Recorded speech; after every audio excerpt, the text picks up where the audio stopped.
శాసనసభలో రాష్ట్ర బడ్జెట్ మరి ప్రవేశపెట్టారో అది రాష్ట్ర ప్రగతికి, భవిష్యత్తుకి, అలాగే సంక్షేమానికి మరి ప్రజలందరికీ కూడా తెలియాలి. ఇది మరి ఎన్నో అహర్నిశలు కూడా చంద్రబాబు నాయుడు గారు కష్టపడి రాష్ట్ర అభివృద్ధి కోసం, సంక్షేమం కోసం పాటుపడుతూ మరి అనేక నిధులు ఏ విధంగా తీసుకురావాలో తీసుకొస్తూ మరి ఈ బడ్జెట్ని ప్రవేశపెట్టడం జరిగింది.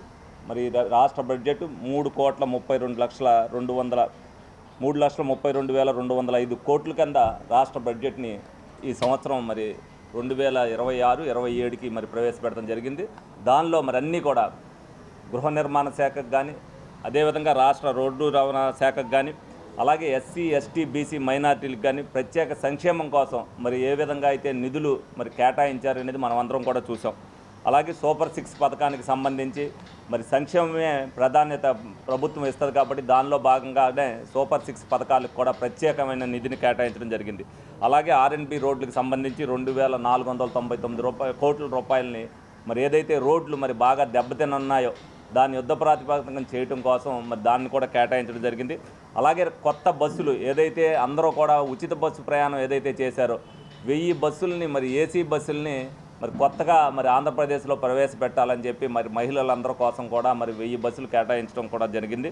అలాగే పోలవరం నిమిత్తం కానీ, అదేవిధంగా ఏదైతే వెలుగొండ నాగావళి కోసం కానీ మరి పోలవరం అయితే మరి అందరం కూడా ఉత్తరాంధ్ర కూడా ఏదైతే విధంగా ఉందో అలాగే కోస్తా ఆంధ్ర అందరికీ కూడా ప్రతి పంట కూడా పండాలనే ఉద్దేశంతో మరి ఇప్పటికే 91% కంప్లీట్ అయింది. 2026 మార్చికి మరి ఎడమకాలని దీన్ని తీసుకురావడం జరుగుతుంది. అలాగే 2027 జూన్ నాటికి మరి పోలవరం ప్రాజెక్టు పూర్తిగా కంప్లీట్ చేసి మరి ప్రజలకు అందుబాటులోకి తీసుకురావడానికి మరి అన్నీ కూడా ఏర్పాట్లు చేయడం జరిగింది.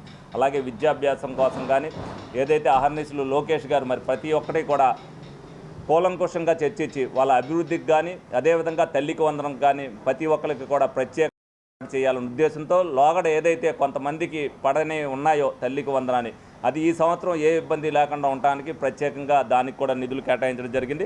అలాగే పంచాయతీ రాజ్కి సంబంధించి మరి 22,942 కోట్ల రూపాయలని మరి పంచాయతీరాజ్ డెవలప్మెంట్ కోసం ఏదైతే రోడ్లు అవ్వచ్చు, పంచాయతీల అభివృద్ధి కోసం, ఎన్నిటికి కోసం కూడా మరి పంచాయతీరాజ్ అలాగే ప్రతి ఒక్కరిని కూడా ప్రతి శాఖని కూడా దీంట్లో కేటాయించుకుని డెఫినెట్గా ప్రతి ఒక్కరికి ఏదైతే పేద ప్రజలకు ఉపయోగపడాల ఉద్దేశంతో, అలాగే ఆంధ్రప్రదేశ్ ఏదైతే ఇండియాలోనే నెంబర్ 1గా రాష్ట్రంగా ఉండాలనే ఉద్దేశంతో ప్రతి ఒక్కటి కూడా ఏదైతే పెట్టుబడులు తీసుకొస్తున్నారో దాన్ని దృష్టిలో పెట్టుకుని ప్రతి దాన్ని కూడా కేటాయించడం జరిగింది.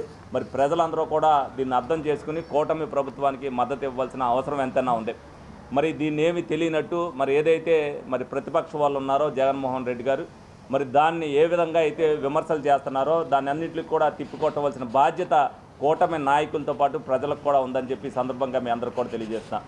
ఏదన్నా సినిమాలో డెఫినెట్గా హీరో ఉంటే విలన్ ఉంటాడు. ఏదైతే ఆంధ్ర రాష్ట్రానికి తెలుగుదేశం పార్టీ కూటమి హీరో లాంటిదైతే వైసీపీ అనేది విలన్.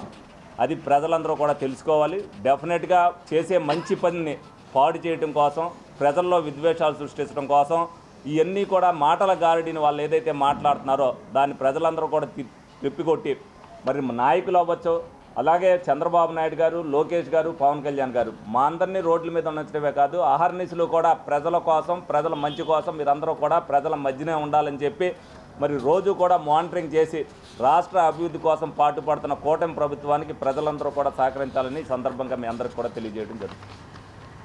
ప్రభుత్వం బడ్జెట్ ప్రవేశపెట్టిన వెంటనే పాంప్లెట్ లాంటి సాక్షి పత్రిక, చిన్నపిల్లలు ఆడుకునే వీడియో గేమ్లు ఆడుకునే లాంటి సాక్షి ఛానల్లో సూపర్ 6 కట్టు, అసలు సూపర్ 6 కట్టు అనడానికి వాళ్ళకు నోర్లు ఎలాగొచ్చినాయి.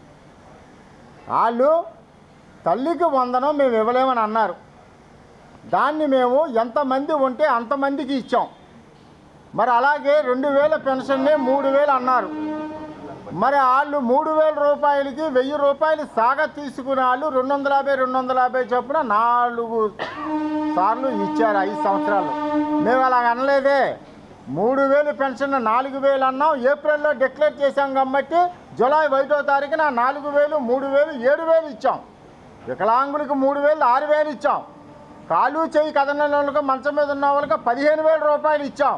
అన్నా మాట నిలబెట్టుకున్న ప్రభుత్వం ఎన్డీఏ కూటమి ప్రభుత్వం. మహిళలకు మనం ముందు ఎన్నికల్లో ఏమని ఇచ్చాం? మేనిఫెస్టోలో జిల్లాకే పరిమితం అన్నాం. కానీ మన ఎన్డీఏ కూటమి నాయకులు చంద్రబాబు నాయుడు గారు, పవన్ కళ్యాణ్ గారు, బీజేపీ నాయకులు ఆలోచించి రాష్ట్ర వ్యాప్తంగా మహిళలకు ఉచిత బస్సు ప్రయాణం పెట్టాం. అన్నదాత సుఖీభావ కింద 13,500 ఇస్తే దాన్ని 6,500 రాష్ట్ర ప్రభుత్వం జత కలిపి 20,000 అన్నారు. 20,000లో 2 ఏళ్ళు 14,000 అయిపోయినాయి. ఈ నెల ఆఖరికే మిగతా 6,000 రూపాయలు వేసి ఇచ్చిన మాట నిలబెట్టుకుంది. మరి ఇలాగే ఇప్పుడు రేపో మాపో మాకు శుభం కూడా వస్తుంది. ఎలాగంటే జగన్మోహన్ రెడ్డి గారికి నోబుల్ గ్రహీత అవార్డు ఇస్తున్నారు. ఎందుకు ఇస్తున్నారో తెలుసా అండి? పాలు లేకుండా 60 లక్షల కేజీలు నెయ్యి తయారు చేసినందుకు, పాలు లేకుండా 60 లక్షల కిలోలు నెయ్యి తయారు చేసినందుకు ఆయనకు నోబెల్ బహుమతి కూడా వస్తుంది. మరి న్యాయమూర్తి చేసి అలాగే ఎన్నో చేసిన వ్యక్తి జడ శ్రవణ్ కుమార్ గారు మొన్న వీడియోలో చూసి అసలు ఆ మాట అనకూడదు. ఆయన 2029లో వైఎస్ఆర్ ప్రభుత్వం వస్తుంది, పసుపు చొక్కా వేసుకున్న, పసుపు జెండా కట్టినా అసలు మనుషులు అనేవాళ్ళు కనపడరు. తెలుగుదేశం పార్టీ నాయకులు కూరలో పసుపు కూడా వేసుకోవటానికి భయం వేయాలి, వణుకు పుట్టాలి అన్నాడు ఆయన. ఒక న్యాయమూర్తిగా చేశాడు ఆయన, జడ్జిగా కూడా చేశారు, ఎన్నో చేశారు. మరి ఇలాంటి మాటలు అంటున్నారు ప్రతి వాళ్ళు. మొన్న పార్లమెంటు కాడ పాపం సుబ్బారెడ్డి గారు రాష్ట్రపతి పాలన పెట్టాలి అని అంటున్నారు. ఏంటంటే రాష్ట్రపతి పాలన ఇంకా చాలా ఉంది. రాష్ట్రపతి పాలన పెట్టారో, ఆ 11 సీట్లకు ఇంకా దిగజారుస్తారో, ఇవన్నీ కూడా ప్రజలు ఆలోచిస్తున్నారు. మేము ఎంతసేపు కూడా మేము ఇచ్చిన మాట నిలబెట్టుకుంటాం. మా నాయకులు కానీ ఎవరైనా సరే ప్రజల్లోకి వెళ్తున్నాము, చేయాల్సింది ఉందే చేయాలి, మేము చేయాలి, ఇంకా ఉన్నాయి. కానీ అనుకోకుండా చేసిన బోల్డ్ ఉన్నాయి. 16,437 డిఎస్సి ఉద్యోగాలు ఇచ్చాం.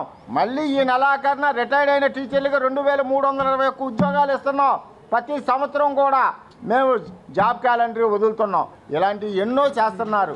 చంద్రబాబు నాయుడు గారు కానీ, పవన్ కళ్యాణ్ గారు కానీ, నారా లోకేష్ గారు కానీ కేంద్రానికి వెళ్ళి అయ్యా మా పరిస్థితి ఇలా ఉంది, గత 5 సంవత్సరాల్లో నాశనం అయిపోయింది రాష్ట్రం అని చెప్పి ఎన్నో గ్రాంట్లు తీసుకొస్తున్నారు. ఇవన్నీ ప్రజలు చూస్తున్నారు. వాళ్ళకి త్వరలోనే బుద్ధి చెప్తారు.